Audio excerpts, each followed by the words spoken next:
Doctor अर्चना, एक बात आराम को लेकर बड़ी उसमें रहती है चर्चा में।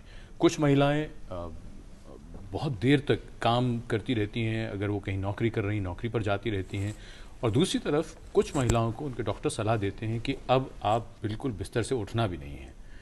ये आराम कितना ज़रूरी है और किन अवस्थाओं में ये इस तरह का आराम भी ज़रूरी है कि बिस्तर से उठना ही नहीं है? देखिए, आराम, बहुत ज़्यादा आराम भी अच्छा नहीं है और बहुत ज़्यादा एक्सर्शन भी अच्छा नहीं है।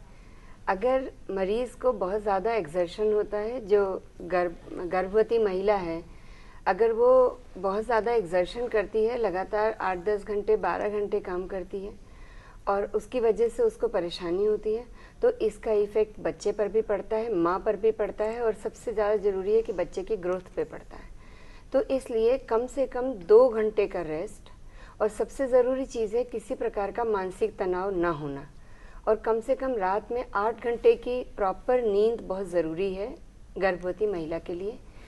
और बहुत ज़्यादा आराम करना भी अच्छा नहीं है, क्योंकि अगर बहुत ज़्यादा महिला आराम करती है, बिल्कुल उठती नहीं है, तो उससे माँ और बच्चे को फ़ायदा नहीं होता है, उल्टे नुकसान होता है। अगर आप बिस्तर पर ज़्यादातर लेटे रहेंगे, ऐसा देखा गया कि एक्सेसिव नींद से वेट बढ़ता है, एक्सेसिव नींद से और भी प्रॉब्लम्स होती हैं। बहुत ज़्यादा आराम से महिला को कोई फ़ायदा भी नहीं होता है, वेट बढ़ता है। अगर आप सिर्फ खाएंगे और सोएंगे, कोई एक्सरसाइज नहीं होगी, तो आपका वेट भी बढ़ेगा। ये चीज़ें, जैसा कि डॉक्टर झा ने भी बताया, फर्दर आगे प्रॉब्लम्स को क्रिएट कर तो कहीं बीच का रास्ता निकाला जाए, ना ज़्यादा एक्सर्शन हो और ना ही ज़्यादा आराम 2 किया घंटे जाए। का आराम दिन में जी। और कम से कम 8 घंटे का रेस्ट, प्रॉपर नींद रात में। सबसे ज़रूरी चीज़ ये है कि इस नींद के साथ मानसिक तनाव और मेंटल एक्सर्शन बहुत कम होना चाहिए, जिसके लिए परिवार का सहयोग बहुत ज़रूरी है, उनके पति का, उनके परिवार के और व्यक्तियों का सहयोग बहुत जरूरी है। जी, इस चर्चा को जारी रखेंगे। फिलहाल कृष्णा जी हैं श्रीनगर से फोन लाइन पर। कृष्णा जी, आपका स्वागत टोटल हेल्थ में। क्या है आपका सवाल? नमस्कार, मैं श्रीनगर से बोल रहा हूँ जी। मेरे वाइफ का भी रिसेंटली अबॉर्शन हुआ था 8 वीक ऑफ प्रेगनेंसी में, और उसका भी उससे 1 महीने पहले हमने चेकअप करवाया था, तो उसमें थायराइड का प्रॉब्लम निकला था जी। वो 10% था, हाइपोथायराइड है 10%। ओके। और उसकी वजह से मैं यही जानना चाहता हूँ, थायराइड की वजह से अबॉर्शन हो सकता है क्या? जी। और एक और चीज है कि अबॉर्शन के होने के बाद कितने दिन बाद हम दोबारा प्रेगनेंसी के लिए प्लान कर सकते हैं? जी, डॉक्टर अर्चना, 2 सवाल हैं इनके। क्या थायराइड कारण हो सकता है अबॉर्शन का, और अगर एक बार अबॉर्शन हुआ है तो कितने समय के बाद दोबारा प्रेगनेंसी प्लान करेंगे? थायराइड अबॉर्शन का कारण बहुत बार नहीं होता है, अगर प्रॉपर ट्रीटमेंट दिया जाए तो। अगर 1 महीने पहले उन्होंने थायराइड की डायग्नोसिस बना ली थी, डॉक्टर झा बेटर बता सकते हैं, तो डेफिनेटली थायराइड की दवा भी शुरू हो गई होगी। और अगर थायराइड की दवा चलती रहती है तो थायराइड अबॉर्शन का कारण नहीं होता है। अबॉर्शन का कोई और कारण हो सकता है, हम महिला को फर्दर इन्वेस्टिगेट कर सकते हैं। तो अगर और कोई कारण भी है और अगर अबॉर्शन हुआ है तो उसके बाद कम से कम 6 महीने का एक ब्रेक जरूर लेना चाहिए, और उसके साथ में प्रॉपर सारी जांचें करानी चाहिए। एग्जैक्टली आपको पिन पॉइंट करना पड़ेगा कि अबॉर्शन क्यों हुआ था, और उसके हिसाब से फिर हम आगे एडवाइस करेंगे कि कब और कैसे। अगर सपोज रुबेला पॉजिटिव है या कोई और रीजन है अबॉर्शन का, तो उसको पहले प्रॉपरली ट्रीट किया जाए, उसके बाद तब अगली प्रेगनेंसी को प्लान करना चाहिए। डॉक्टर झा, आप क्या कहना चाहेंगे? इनको लगता है शायद थायराइड कहीं इसमें जिम्मेदार था, आप क्या कहेंगे? अर्ली प्रेगनेंसी में थायराइड पॉसिबल रिस्क हो सकता है अबॉर्शन का, लेकिन लेट प्रेगनेंसी में TSH शायद 10 बोल रहे हैं, 10% बोल रहे हैं, शायद अनलाइकली, जो डॉक्टर शर्मा बोल रही हैं अनलाइकली, बल्कि इम्पॉसिबल तो नहीं बोला जा सकता है। लेकिन जी हाँ, लेकिन एक बात जरूर है कि नेक्स्ट प्रेगनेंसी में थायराइड को मेक श्योर कि जो चीज़ कम से कम गलत पाई गई है उसे करेक्ट करके देखा जाए। एक और होती है, अगर इनके केस में खास के थायराइड एंटीबॉडीज चेक कराना बड़ा रेलेवेंट होता है। ये चीज़ सब पेशेंट्स में ना प्लीज़ कराया जाए, लेकिन हाँ, इनके केस में थायराइड एंटीबॉडीज जरूर चेक करा करके और थायराइड को थोड़ा सा रिलेटिवली एग्रेसिवली ट्रीट किया जाए। लेकिन मेरा मानना है कि शायद TSH 10 से लेट प्रेगनेंसी 8 मंथ में शायद ना हो, लेकिन हाँ, ट्रीटमेंट करना जरूरी है वैसे भी। नहीं, मुझे एक बात और कहनी थी। 1 महीने पहले अगर थायराइड डायग्नोज हुआ था तो उसका ट्रीटमेंट भी पेशेंट को डेफिनेटली एडवाइस किया गया होगा, तो इसलिए इस समय पर अबॉर्शन थोड़ा सा अनलाइकली है। जी, इसी तरह की समस्या से जुड़ा हुआ एक सवाल और है। डॉक्टर झा मोहम्मद अजीम जावेद हैं, देवास मध्य प्रदेश से। वही जानना चाहते हैं कि इनकी जो पत्नी है वो 4 महीने का गर्भ है उनको, वही जानना चाह रही है कि वो थायराइडिज्म TSH इनका जो है 9.6 है और थायरोनॉम ये खा रही हैं उसके लिए। अब ये जानना चाहते हैं, 2 सवाल हैं इनके कि क्या इससे बच्चे पर कोई प्रभाव पड़ेगा, पहला सवाल, और दूसरा ये है कि इस दौरान क्या कोई प्रिकॉशन, कोई सावधानी लेने की इनको ज़रूरत है। देखिए इन जनरल TSH 9.6 आपने बताया जी।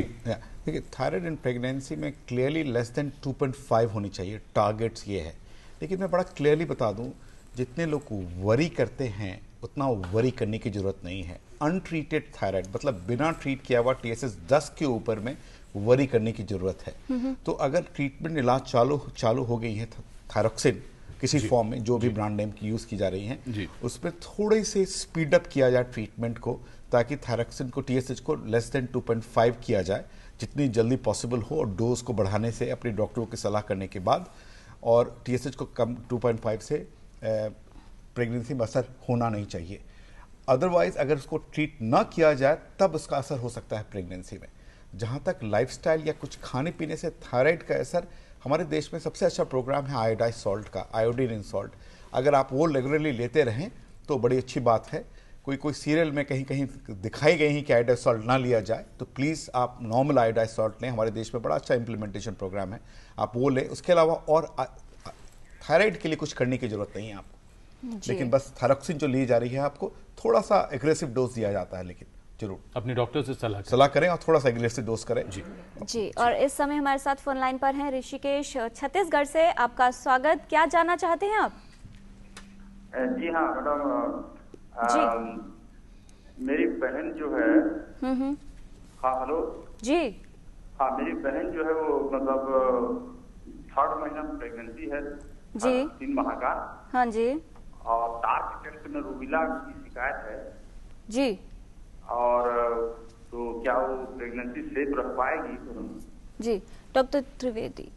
7 महीने प्रेग्नेंट है, 3 मंथ्स का, 3 मंथ्स प्रेग्नेंट है। और क्या जानना और क्या आपने कहा, रुबेला है? टार्च टेस्ट में रूबेला, जी, टार्च टेस्ट में रूबेला वायरस की मतलब शिकायत, टॉर्च टेस्ट में रूबेला पॉजिटिव, जी रुबेला पॉजिटिव आया है, तो क्या प्रेगनेंसी सेफ रहेगी? एक्चुअली क्या है कि वो एंटीबॉडीज देखते हैं यूजुअली, तो ये देखना जरूरी है कौन सी एंटीबॉडीज हैं। IgG भी रहती है, IgM भी रहती है। तो जैसा कि हमने कहा, अगर हम वैक्सीनेशन देते हैं या किसी को पहले से रूबेला हो चुका है तो उसको एंटीबॉडीज रहती हैं IgG, तो वो सेफ होती हैं, उसमें कोई प्रॉब्लम नहीं है। कि जो भी महिला उससे इम्यूनाइज्ड है उसके लिए तो अच्छा है कि एंटीबॉडीज़ हों उसकी बॉडी में, और अगर इन्फेक्शन है तो IgM रहती है। तो ये देखना ज़रूरी है कौन सी एंटीबॉडीज़ हैं, क्योंकि rubella positive doesn't mean anything. Rubella positive का ये भी मतलब हो सकता है कि रूबेला के अगेंस्ट उनके एंटीबॉडीज़ हैं, तो वो रूबेला से सेफ हैं फिर।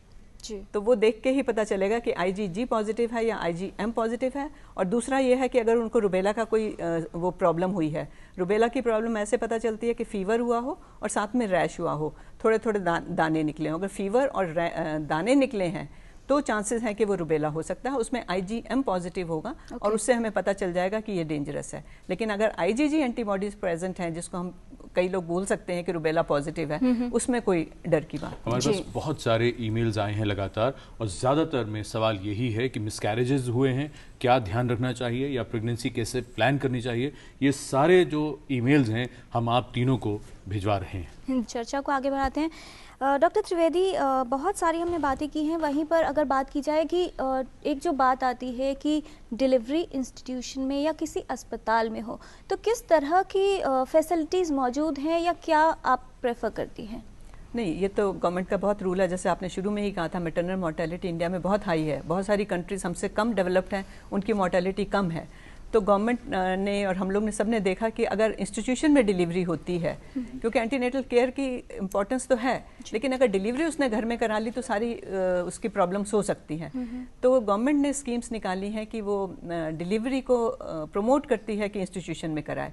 तो जो लोग गरीब हैं या जो नहीं अफोर्ड कर सकते, उनको वो पैसे भी देती है ताकि वो अस्पताल में आ जाए। डिपेंडिंग ऑन डिफरेंट स्टेट्स के डिफरेंट हैं, 600 रुपये या उससे ज़्यादा। और आशा वर्कर्स हैं, उनको भी पैसे दिए जाते हैं ताकि वो महिला को अस्पताल में या कोई ऐसी फैसिलिटी में ले जाए जहाँ सब कुछ अवेलेबल हो, ताकि डिलीवरी सेफली हो सके और मदर और बच्चा दोनों स्वस्थ रहें। तो इंस्टीट्यूशनल डिलीवरीज का बहुत बहुत महत्व है इसमें पेशेंट की हेल्थ में। जी